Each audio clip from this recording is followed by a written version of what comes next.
Kurtit në Kosovë?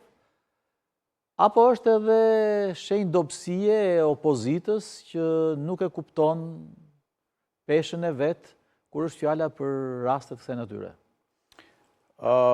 Në fakt, lajmë tashmë do t'ishte nëse Kosova nuk do shkonte në zgjedhje.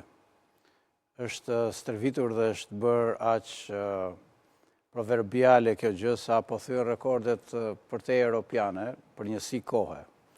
E përmbledhur në pak fjalë e gjithë ajo që ju sa po thatë me të drejtë, më thënë, unë do të konsideroja një lloj aventure të papërgjegjshme përballë një opozite të dobët.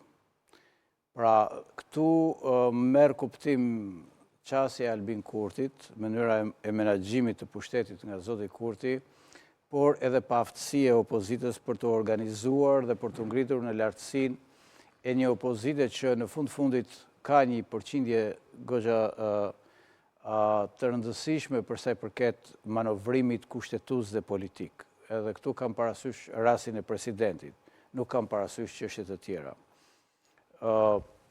Tani që jemi këtu ku jemi me një datë të përcaktuar për zgjedhje të përgjithshme, sigurisht që ftesa e partive politike në Kosovë është për të shkuar nga një krizë